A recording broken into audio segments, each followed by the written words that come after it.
Excelsior news देखने वाले सभी दर्शकों को मेरी ओर से यानी कि रितेश गुप्ता की ओर से प्यार भरा नमस्कार। दर्शकों, जैसे कि हम सब जानते हैं कि हाल ही में 10वीं के और 12वीं के सीबीएसई के रिजल्ट जो है वो डिक्लेयर हो चुके हैं और इस वक्त जो है सेलिब्रेशन जो है पूरे जम्मू कश्मीर में हमें देखने को मिल रहा है। इस वक्त जो है मेरे साथ अरिंदम है। आइए सीधी मुलाकात जो है अरिंदम राय सिंह से करवाते हैं और जानने की कोशिश करते हैं कि इस सफलता का श्रेय किसको देना चाहते हैं और कितना खुश हैं। अरिंदम, बहुत बहुत स्वागत आपका एक्सेलशियर न्यूज़ में। Thank you sir. मैं दर्शकों के लिए जानना चाहूँगा कितने परसेंटेज, कितने मार्क्स जो है आपने सिक्योर किए हैं? I have scored 99.6, 498 out of 500। 99.6, काफ़ी अच्छे, काफ़ी शानदार मार्क्स जो हैं आपने सिक्योर किए हैं। सेटिस्फाई हैं? यस सर, खुश भी हैं? बहुत ज़्यादा। तो एक्सपेक्टेड था कि इतने मार्क्स जो हैं आप सिक्योर कर पाएंगे? एक्सपेक्टेड इतना नहीं था, 97 98 तक एक्सपेक्ट कर रहा था, बट ज़्यादा आ गए हैं तो अच्छी बात है। तो एक्सपेक्टेशन जो है आपकी 97 98 तक थी, तो काफ़ी अच्छे नंबर आपने लिए हैं। Yes sir. तो जिस तरह से मार्क्स आपके अच्छे आए हैं, तो मार्क्स आपके आए हैं, लेकिन मेहनत की बात करें तो मेहनत जो है बहुत से लोगों की होती है। सबसे पहले पेरेंट्स की बात करें, टीचर्स की बात करें, आपके ट्यूशन टीचर्स की बात करें, तो क्या कहना चाहेंगे, जो मेहनत है सिर्फ आपका रिजल्ट है या सबका रिजल्ट है? तो actually I thank God, my parents, my teachers, my institute teachers as well as my मामू एंड मामी who help me in my class 9th and 8th. They made my base and it helped me a lot in class 10th.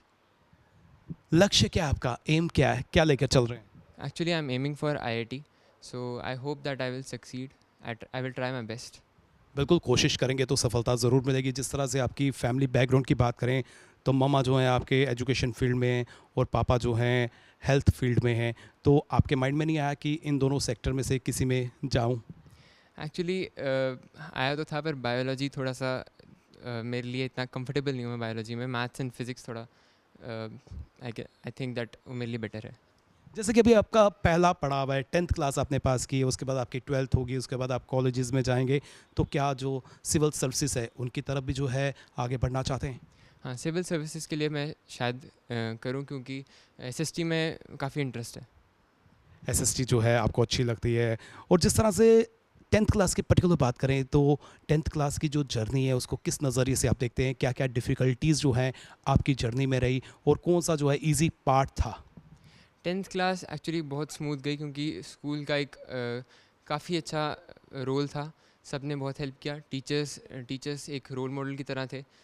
हर एक point पे जहाँ पे problem होती थी तो teachers ने फुल सपोर्ट किया। कोई भी डिफ़िकल्टी आती थी तो उनको अप्रोच करता था एंड सॉल्व कर देते थे, तो ओवरऑल ईजी थी काफ़ी। बाकी सबकी कंट्रीब्यूशन रही है, तो फेवरेट सब्जेक्ट या ऐसा कोई सब्जेक्ट जो आपको ज़्यादा अच्छा लगता था, दिल के ज़्यादा करीब था? मैथ्स एंड एसएसटी काफ़ी अच्छा लगा 10th में, क्योंकि वो थोड़ा सा रिलेटेबल एंड ईजी था। इसके अलावा जिस तरह से स्टडीज़ की पर्टिकुलर बात करें तो किस तरह से जो आप स्टडीज़ करते थे, कितने आवर्स जो हैं आप स्टडी को देते थे और कैसे जो है करते थे? तो रेगुलरली कंसिस्टेंसी से मैंने किया थ्रू आउट द ईयर। जो स्कूल के पेपर्स थे तो उनके साथ साथ पढ़ता था।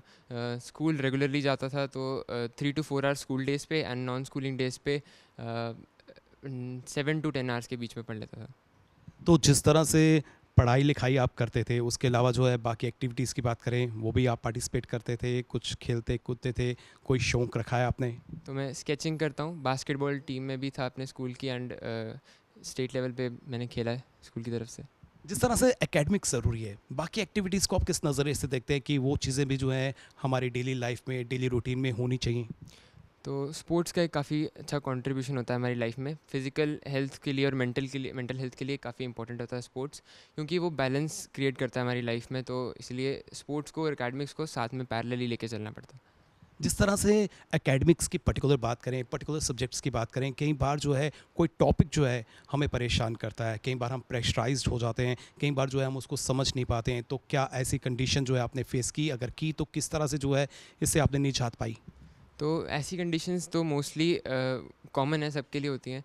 तो मैंने भी मोस्ट लैंग्वेज सब्जेक्ट में काफ़ी ये चीज़ें फेस की, और साइंस में भी तो मैं अपने टीचर्स को अप्रोच करता था स्कूल में, इंस्टीट्यूट में, तो वो रिजॉल्व कर देते थे ईजी। नॉर्मली बच्चे जो है ना वो प्रेशराइज्ड हो जाते हैं, किस कारण से होते हैं?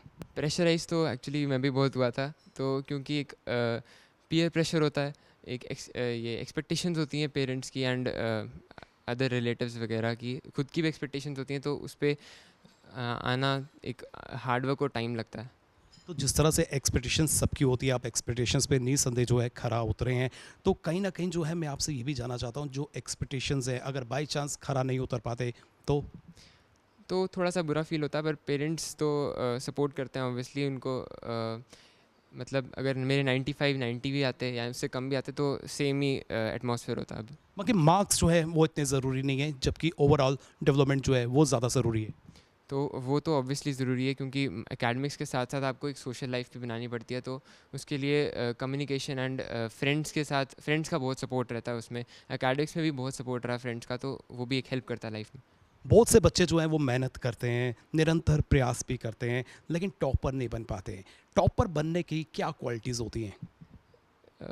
टॉपर के लिए एक्चुअली मैं भी एवरेज ही हूँ, तो सबने जब सपोर्ट किया तो एक फ्रेंड्स के साथ डिस्कशन करी, जिस टॉपिक में प्रॉब्लम आती थी तो वो सॉल्व करते थे, मैं भी उनको हेल्प करता था। तो ऐसे एक पॉजिटिव कॉम्पिटिटिव एटमॉस्फेयर क्रिएट होता था, तो काफ़ी सारे जो मेरे फ्रेंड्स हैं उन्होंने बहुत सपोर्ट किया, हेल्प की, तो इसलिए। जैसे कि कुछ स्टूडेंट्स अभी 8th में हैं, 9th में हैं, 7th में हैं, 6th में हैं। 10th में टॉपर बनने के लिए क्या उन्हें शुरू से जो है अच्छा पढ़ना पड़ता है, या 10th क्लास में आकर भी जो है वो टॉप कर सकते हैं? कंसिस्टेंसी ज़रूरी है। 8th 9th में अगर सपोज़ इतना कंसिस्टेंट नहीं हो तो 10th में तो होना पड़ता है, क्योंकि फिर उसके उसके लिए अलावा आपके पास कोई ऑप्शन नहीं होता, तो कंसिस्टेंसी इज़ वेरी नेसेसरी। कई तरह के स्टूडेंट्स हैं। कुछ लोग जो हैं क्रैमिंग को अडॉप्ट करते हैं, कुछ लोग जो हैं बिल्कुल समझते हैं और अपने वर्डिंग से, अपने वे ऑफ राइटिंग से, उनके स्किल से जो है वो लिखते हैं। तो आपका क्या? तो सब्जेक्ट्स पे डिपेंड करता है, जैसे कुछ सब्जेक्ट में थोड़ा सा क्रैम करना नेसेसरी हो जाता है, एंड कुछ में तो प्योर लॉजिक रिक्वायर होता है, तो वो डिफरेंट सब्जेक्ट्स को डील करने या आपकी अप्रोच डिपेंड करती है। जैसे कि मौजूदा समय की बात करें तो यहाँ पर कई तरह के गैजेट्स हैं। जब आपका वक्त था, अभी आप ही का वक्त है। मैं ये जानना चाहता हूँ कि जिस तरह से टेक्स्ट बुक जो है वो आपको काफ़ी हेल्पफुल है और सफिशिएंट होती हैं। इसके अलावा जो गूगल है, इंटरनेट है, इनकी मदद की ज़रूरत पड़ती है। हाँ, ऑफ कोर्स पड़ती है, क्योंकि कुछ क्वेश्चंस होते हैं जिनमें आप अटक जाते हो तो आपको सर्च करना पड़ता है, तो गूगल काफ़ी हेल्प करता है डील करने में प्रॉब्लम्स को, या जो भी हम फेस करते हैं किसी भी पर्टिकुलर सब्जेक्ट के लिए या कोई टॉपिक के लिए, तो उसमें हेल्प हो जाती है गूगल। चलिए अब हम आपके फ्रेंड्स की बात करते हैं। आपके जो फ्रेंड सर्कल है वो आपसे खुश है, हैप्पी है? फ्रेंड्स तो बहुत खुश हैं, फ्रेंड्स के भी मार्क्स बहुत अच्छे आए हैं, तो उन्होंने सपोर्ट किया था, तो इसलिए आ गए। तो सभी के जो हैं अच्छे मार्क्स आए हैं या किसी के कम आए हैं? सबके सबके प्लस 95 90 प्लस हैं। तो अब आखिर में जो है स्टूडेंट्स जो आपको देख रहे हैं, जिनकी आप इंस्पिरेशन बन चुके हो, उनको आप क्या मैसेज देना चाहते हो? मैसेज यही है कि अपने टीचर्स की गाइडेंस को फॉलो करो, जो अपने आपके पेरेंट्स की जितने भी वो आपको एडवाइसेस देते हैं उनको फॉलो करो, कंसिस्टेंट रहना पड़ेगा 10th में, तो इसलिए आई थिंक कि काफ़ी इंपॉर्टेंट है ये सारे पॉइंट्स। आखिर में hard work, smart work. Hard work मेरे लिए तो सबसे इम्पोर्टेंट रहा, क्योंकि उसके बिना मेरे पास चॉइस नहीं थी, क्योंकि इतना एकेडमिक्स में हार्ड वर्क नहीं ज़रूरी है। जिस तरह से हार्ड वर्क की बात करें तो हार्ड वर्क जो है हमारी डेली लाइफ में ज़रूरी है। हार्ड वर्क के साथ साथ जो है आप स्मार्ट वर्क भी करें और कहीं ना कहीं जो है रेगुलर, जिस तरह से कंसिस्टेंसी की बात कर रहे हैं, रेगुलर अगर आप अटेम्प्ट करते जाएंगे, रेगुलर जो है अपने चैप्टर्स कवर करते जाएंगे, तो निस्संदेह आप भी जो है सफल हो सकते हैं। ना केवल सफल हो सकते हैं बल्कि आप भी टॉपर बन सकते हैं। फिलहाल नितिन कनोत्रा और मुझे यानी कि रितेश गुप्ता को दीजिए इजाज़त और आप देखते रहें एक्सेलशियन न्यूज़।